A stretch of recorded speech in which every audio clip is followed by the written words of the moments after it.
In the year 1639, two English traders walked onto a sleepy fishing village called Madrasapatinam.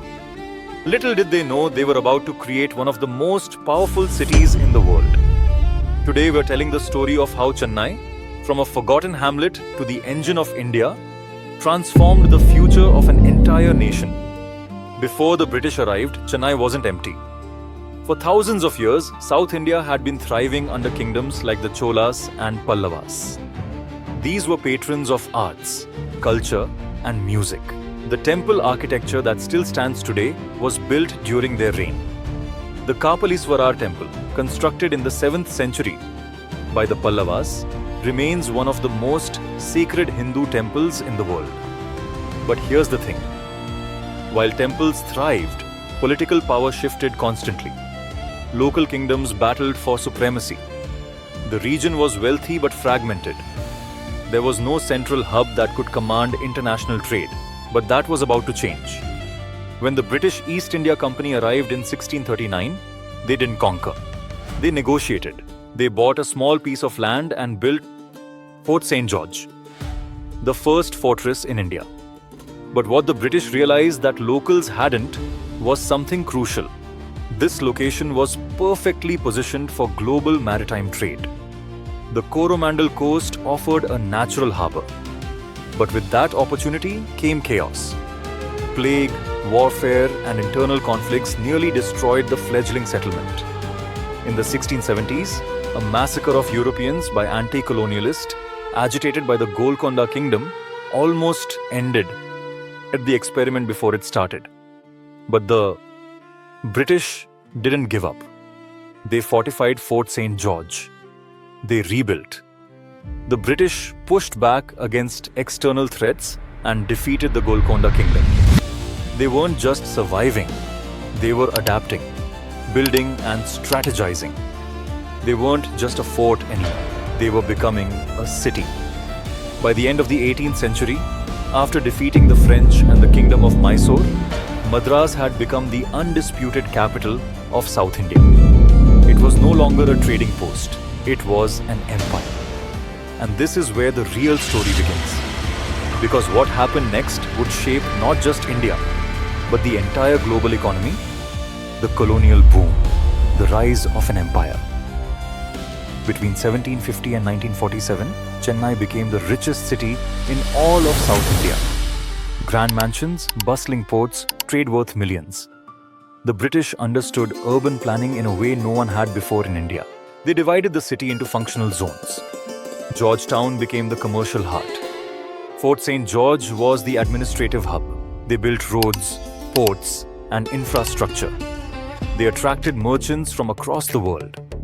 By the 1800s, Madras was the third largest city in India, behind only Calcutta and Bombay.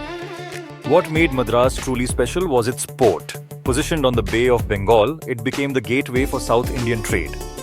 Textiles, spices, coffee, rice, everything flowed through Madras. The British weren't just extracting wealth. They were creating a system where wealth could flow efficiently. Railways connected inland regions to the port. The port became a shipping hub for global trade. But here's what's fascinating. Even as the British extracted wealth, they also created something that would outlive their empire. They built the city itself. The architecture, the systems, the very idea of a coordinated urban center. But by the 1900s, a new conflict emerged. The Indian independence movement was growing fierce. Freedom fighters saw the British not as builders, but as exploiters. And they were right. The British were extracting all the wealth from India. The riches of Madras weren't entirely for the city. A significant portion went back to Britain. Workers were exploited. Artisans saw their traditional crafts decline as British factories dominated. Then came World War II. The Japanese threatened to invade India. Madras was a strategic military city. There were air raids, military lockdowns, economic disruption. Some thought it was the end of Madras as a global city. But the city had something deeper: resilience. When independence came in 1947, unlike many colonial cities that collapsed without their masters, Madras transformed. The Indians didn't destroy the infrastructure the British had built. They repurposed it. The factories became Indian-owned. The port remained crucial, but now served Indian commerce. The city reinvented itself. More importantly, something magical happened. Local culture exploded back onto the scene. For 300 years, it was muted by colonial rule. Now it was free. The Industrial Revolution, making the impossible. In the 1980s and 1990s, the world was looking for a manufacturing hub. They looked at Chennai and said, yes. After independence, India made a strategic choice about where to concentrate its industries. Chennai was one of those chosen cities. Hyundai set up in 1996. Then Nissan, Ford, BMW, Renault. Today, Chennai accounts for 30 to 35% of India's entire automobile production. That's not a sector. That's an entire industry concentrated in one city. They call it the Detroit of Asia. Along the 60-kilometer automotive corridor stretching from Gamidipundi to Maraimalai Nagar, there are factories of world-class manufacturers. But it's not just assembly lines. It's complete ecosystem. Design centers, R&D facilities, testing grounds, component manufacturers. Over 450,000 people work directly and indirectly in this sector. But cars weren't the only revolution. Electronics manufacturing exploded next. Dell, Motorola, Samsung, Cisco, Ericsson, they all chose Chennai. The Sriperumbudur Electronics Special Economic Zone became a global hub. Investment worth billions poured in. By 2022, electronics manufacturing alone was creating world-class products shipped globally. And then came the IT revolution. Companies like TCS, Infosys, Wipro, HCL, Cognizant, Capgemini set up their centers in Chennai. Along Old Mahabalipuram Road, the IT corridor emerged. Today, over 4,000 software companies call Chennai home. The IT corridor alone provides jobs to 300,000 people. But rapid industrialization came with costs. Traffic became a nightmare. Pollution spiked. Water became scarce. In 2019, Chennai faced a severe water crisis. The city literally ran out of water. Reservoirs dried up. Citizens waited in long lines for tankers. It was a crisis that shook the city to its core. The real estate boom displaced thousands. Small businesses couldn't compete with multinational corporations. Traditional industries like textiles declined. And there was another problem. Infrastructure couldn't keep up. The colonial-era ports that once seemed so advanced were now congested. The systems that made Chennai great were now becoming its bottleneck. But then something remarkable happened. The city doubled down on innovation rather than retreat. The government launched Chennai Metro Phase 1, a massive underground rapid transit system that began operations in 2015. It didn't just solve traffic. It became a symbol of modern India rising from the challenges. Water management projects were launched. Industries were pushed to become more sustainable. The Port Authority modernized the port with container terminals and automation. The automotive corridor shifted focus to electric vehicles. Chennai wasn't just adapting, it was leading the future. More crucially, the city didn't abandon its soul. Even as factories multiplied, music season continued. Temples still thrived. Bharatanatyam dancers still trained in traditional ways.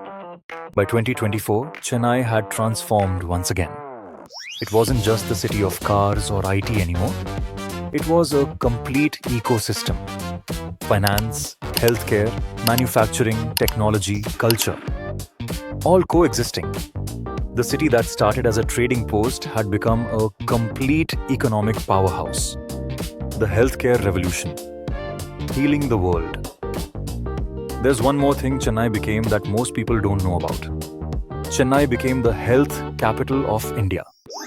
The city that heals millions. When you think of medical tourism, you think of Germany, Singapore, or America. But here's the reality. Every day, roughly 150 international patients arrive in Chennai. Why? Because Chennai solved a problem the world couldn't. How to provide world-class healthcare at affordable prices. Hospitals like Apollo, MIOT, Fortis and Madras Medical College became world-renowned. Apollo hospitals pioneered cardiac surgeries. MIOT specializes in joint replacement surgeries that are sought by patients from across the globe. These aren't small clinics, they're global standard medical centers with equipment worth hundreds of crores. Here's the numbers. Chennai attracts 45% of all health tourists coming to India. The state of Tamil Nadu attracts 1.5 million patients annually for medical diagnosis and treatment. Over 10 lakh registered doctors, 48 government medical colleges. How is this possible? Because unlike many cities, Chennai combined affordability with quality. A cardiac bypass surgery that costs 100,000 in America costs 10,000 in Chennai. The equipment is the same, but the costs are 10 times lower. This created a model that's now being exported globally. Indian doctors are now running hospitals in 50 countries. But it all started in Chennai. But the healthcare boom created its own problems. Private hospitals became extremely expensive for local residents. Government hospitals became overcrowded. Doctors migrated abroad for higher pay. The wealth created by medical tourism didn't always filter down to the poorest. It seemed like another case of for profits over people. But the government intervened. In 2023, the Kalaignar Centenary Super Specialty Hospital was inaugurated as a government-run facility, providing advanced medical services, free of cost under the Chief Minister's Comprehensive Medical Insurance Scheme. Suddenly, even the poorest citizens had access to world-class care. Private hospitals started corporate social responsibility programs. The cultural heartbeat, the soul of India. While other cities chased money, Chennai never forgot its culture. And that culture, that soul, is what actually makes it great. Chennai is the home of Carnatic music. Bharatanatyam, the world's oldest classical dance tradition dating back to the 2nd century, originated and thrives in Chennai. The temples, Kapaleswarar in Mylapore, built in the 7th century, still conducts daily rituals as if 400 years haven't passed. During the Panguni Peruvija festival every March, thousands of pilgrims come. It's not tourism, it's living tradition. Most cities have to choose, development or culture. Chennai said, both. And it proved it could be done. The ports and maritime power, connecting the world. If you want to understand Chennai's true power, follow the supply chains. Because Chennai controls the lifelines of global trade. Chennai port isn't just old. It's the 2nd largest container port in India. Every Indian car sold abroad likely passed through Chennai port. The port isn't alone. Ennore Port and Kamarajar Port also operate in the same corridor. 3 major ports working in synergy. Global companies trust Chennai because they know that even if one port faces issues, others can handle the load. The recently proposed Chennai-Vladivostok Eastern Maritime Corridor will directly connect India to Russia's Far East, reducing shipping time by days and cutting costs dramatically. This positions Chennai not just as a regional hub, but as a global gateway. Modern container terminals with AI-based cargo tracking systems are being built. When global supply chains are rethinking due to geopolitical tensions, Chennai becomes more valuable as an alternative to crowded and geopolitically sensitive routes like the Suez Canal. But ports face real challenges. Congestion is a problem. Deeper draft channels are needed for mega container ships. Environmental concerns about pollution, labor disputes, aging infrastructure in some areas. As global shipping companies look for alternatives, Singapore, Colombo, Dubai, Chennai needs to stay competitive. The Chennai Port Authority is developing new outer harbour projects. Container terminals are being expanded. Digital automation is being implemented. For port infrastructure specifically, recent investments include 235 crores announced in 2026 for modernization projects at Chennai and Kamarajar ports. the future, the next 10 years. But here's the thing, everything we've talked about, the cars, the IT, the culture, the ports, that's just the beginning. The real story of Chennai is just starting. Look at what's coming. Chennai Metro Phase 2 is under construction. 119 kilometers spanning 3 major corridors. Imagine a city where every corner is connected by rapid transit. The Bengaluru-Chennai Expressway, a 258 kilometers 4-lane controlled expressway, is being completed in 2026. This isn't just a road. It's an economic corridor connecting two of India's biggest tech hubs. Companies in Chennai will have instant access to Bangalore's talent. Companies in Bangalore will have instant access to Chennai's manufacturing. And then, there's the real revolution. Electric vehicles. Tamil Nadu produced 40% of India's EVs in 2024. Tata Motors just announced a 9,000 crores investment for a new EV manufacturing facility. This will create 5,000 direct jobs and thousands of indirect jobs. DLF is building a massive 26 acres IT park in Taramani worth 5,000 crores. The future of global AI development is being built in Chennai. There's even a Chennai mega sports city being planned. 500 acres with world-class facilities. This city isn't just about making things and making money. It's about quality of life. But here's the real conflict Chennai faces. Can it manage growth? Population is exploding. Housing demand is skyrocketing. Environmental concerns are real. Water is still a challenge. The infrastructure must scale exponentially. Traffic will get worse before it gets better. The urban planning has to be perfect or the city will choke on its own success. Bangalore and Mumbai both face this problem. They grew so fast that now they're suffering. Will Chennai fall into the same trap? There's also a talent question. Will enough skilled workers be trained? Will education keep pace with economic growth? Will brain drain to developed countries hollow out the talent pool? But here's why I believe Chennai will succeed. Learning from history. The city has already overcome impossible odds multiple times. Plague, war, colonialism, independence, rapid industrialization, water crisis. It's faced them all and transformed. The government is being proactive. Smart city initiatives, sustainable policies, metro networks, distributed growth strategies. These aren't accidents. More importantly, Chennai has something deeper. Culture plus money. Most global cities choose one. Technology cities like Singapore lost culture. Cultural cities like Venice lost economic power. Chennai is maintaining both. And that balance is what will sustain it. The talent pool is deep. For generations, students from all over India have come to Chennai for education.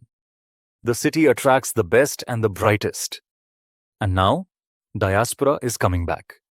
Successful NRIs and global entrepreneurs are returning to invest in Chennai, seeing it as the next Silicon Valley of India. And finally, there's the geographic advantage. Positioned on the Coromandel coast, with 3 major ports connected to Southeast Asia, the Middle East, and Europe, Chennai's location is destiny. China's trade is shifting away. India's trade is growing, and Chennai is positioned to capture this shift. By 2050, I genuinely believe Chennai will be in the top 10 global cities. Not just in India, globally. It will be where talent from all over the world comes to work, learn, and create. Thank you for watching. Don't forget to like, subscribe, and hit the bell for more videos about cities that are changing the world.